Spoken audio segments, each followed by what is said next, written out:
Hello everyone. आज हम JEE mains 2023 में पूछे गए एक शानदार क्वेश्चन जो कि क्वाड्रेटिक इक्वेशन से पूछा गया था उसको डिस्कस करने वाले हैं। आप मेरे साथ अंत तक बने रहिएगा। हम इस क्वेश्चन को बहुत आसानी से बहुत अच्छे तरीके से समझने वाले हैं, राइट।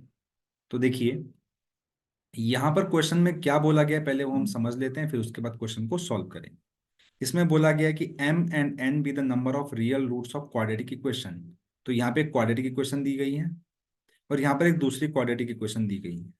मतलब इसमें बोला गया कि इसके रियल रूट्स जो हैं वो m है और इसके number of real roots n है। तो मुझे फिर m और n की मदद से इस एक्सप्रेशन का वैल्यू निकालना है जिसके अंदर m और n वाली वेरिएबल मौजूद हैं। ये जो यहाँ पर बॉक्स ऑफ x लिखा गया इसका मतलब है ग्रेटेस्ट इंटीजर ऑफ x, जो कि यहाँ पर एलिब्रेट करके बताया गया है, राइट। तो चलिए क्वेश्चन को सॉल्व करते हैं। तो सबसे पहले यहाँ पर जो क्वाड्रेटिक इक्वेशंस दी गई हैं इनको हम सॉल्व करेंगे। तो यहाँ पर मैं दोनों क्वाड्रेटिक इक्वेशन को लिख लेता हूँ। X square minus 12x plus greatest integer of x plus 31 equal to 0। इसी तरीके से दूसरे को लिख लेता हूँ। X square minus 5 times x plus 2 minus 4 equal to 0। अब देखिए यहाँ पर क्वेश्चन कोई ज़्यादा टफ नहीं था, बट बच्चे ने जैसे ही ग्रेटेस्ट इंटीजर ऑफ एक्स देखा इस क्वेश्चन को छोड़ दिया, राइट। उसे लगा ये बहुत टफ है, बट ये बहुत टफ नहीं है।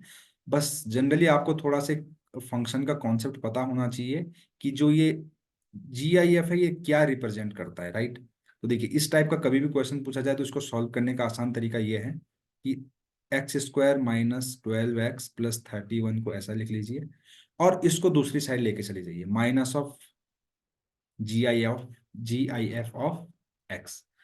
ध्यान दीजिएगा, इसका मतलब क्या होता है, हमें इसका मतलब पता होना चाहिए। तो ये हमेशा जो आउटपुट देगा that is a integer value. क्या देगा? इंटीजर वैल्यू देगा हमेशा, ठीक है। तो हमें इसका पता है कि इंटीजर है। अब इसको देखिए, इसके रूट्स आप फाइंड कीजिए। इसके रूट आप फाइंड करेंगे तो एस एक्स इक्वल टू आएगा माइनस बी प्लस माइनस, जो श्रीधराचार्य फॉर्मूला है, minus B plus minus root B square minus 4ac upon 2a वाला फॉर्मूला जब लगाएंगे तो ये हो जाएगा 12 plus minus under root B square, यानी कि 144 माइनस 4ac। जब 4 का इंटू करोगे 31 में तो 4 × 3 = 12, 124 आएगा अपॉन में 2।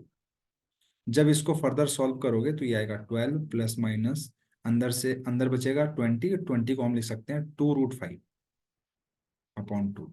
और कुल मिला के अगर देखा जाए तो यहाँ से मुझे x की वैल्यू जो मिलने वाली है बच्चों, यहाँ से जो x की मुझे वैल्यू मिलेगी that is that is equals to, जब ये 0 के बराबर होगा, मतलब मैं एक्चुअली यहाँ पर x की जो वैल्यू है वो निकालने की कोशिश कर रहा हूँ। तो यहाँ से देखिए यहाँ से आएगा 12 माइनस,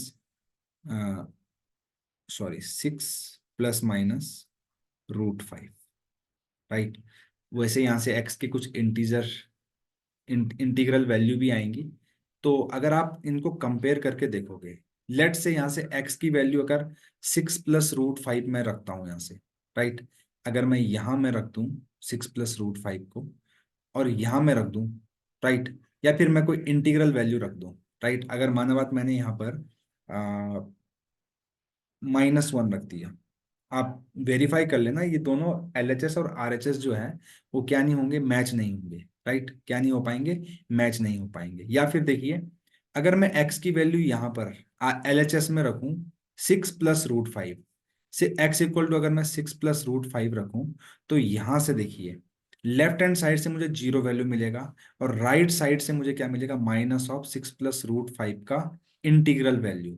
तो जब आप इसको रखेंगे तो ये √5 का वैल्यू 2 पॉइंट समथिंग आएगा, तो ये 8 पॉइंट समथिंग होगा जिसका वैल्यू मुझे मिलेगा -8, और लेफ्ट साइड में मिलेगा 0। तो 0 जो है -8 के बराबर बिल्कुल भी नहीं होगा, राइट है, सही बात है। तो इसका मतलब जो LHS से मुझे मिल रहा है वो RHS के बराबर नहीं है। मतलब RHS में हमेशा इंटीग्रल वैल्यू मुझे मिलने वाली है। LHS में मेरे को कभी इंटीजर मिलेगा कभी इंटीजर नहीं मिलेगा, और इंटीजर मिलेगा भी तो ये बराबर नहीं होंगे कभी भी।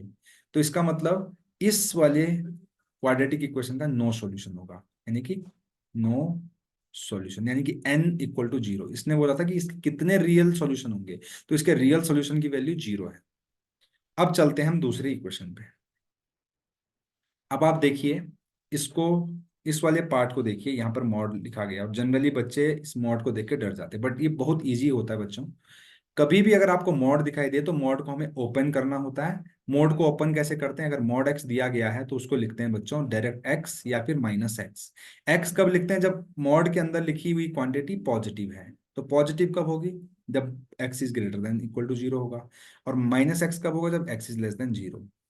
अब बात रही यहाँ पर कि ये कब होगा पॉजिटिव, कब होगा नेगेटिव। देखिए x+2 कब पॉजिटिव होगा, जब ये greater than equal to zero होगा, यानी कि x is greater than equal to -2 होगा, तब ये ग्रेटर देन जीरो होगा। और जब x इज लेस देन -2 होगा तो ये नेगेटिव वैल्यू हो जाएगी रूट के अंदर की। तो फिर हम इसको ओपन कैसे करेंगे, तो जब x की वैल्यू -2 से बड़ी होगी तो देखिए ये जो है पॉजिटिव है रहेगा अंदर। पॉजिटिव जब मॉड के अंदर होता है तो डायरेक्ट मॉड हटा सकते हैं, तो डायरेक्ट मॉड हटा देंगे तो यहाँ से कुछ मिलेगा 5x+2 - 4। राइट, इस वाले केस के लिए अगर लेस देन -2 वैल्यू रखोगे, -3 रख दोगे यहाँ पे, तो अंदर नेगेटिव वैल्यू आएगी। नेगेटिव वैल्यू को, नेगेटिव वैल्यू जब मॉड के अंदर होती है तो बाहर से हम एक नेगेटिव और लगा देंगे, तो ये कुछ हो जाएगी x² + 5x+2 - 4। राइट, तो हम फर्दर इसको सॉल्व करेंगे अगर, तो फर्दर सॉल्व करने के लिए हमें क्या करना पड़ेगा, इस वाले एक्सप्रेशन को मैं सिंप्लीफाई करके लिख सकता हूँ x² - 5x - 14। कब लिखूंगा, जब x is greater than equal to -2 है। और इस एक्सप्रेशन को मैं लिखूंगा x² + 5x, और यहाँ से 10 माइनस ये जो है 6 के बराबर आएगा, equal to zero, equal to zero.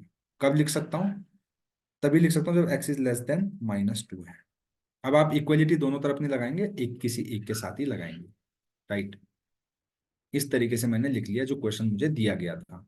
अब देखिए इसको सॉल्व करूंगा फर्स्ट वाले को, तो यहाँ से x की वैल्यू आएगी +5 ±√25 और 4 × C 56/2।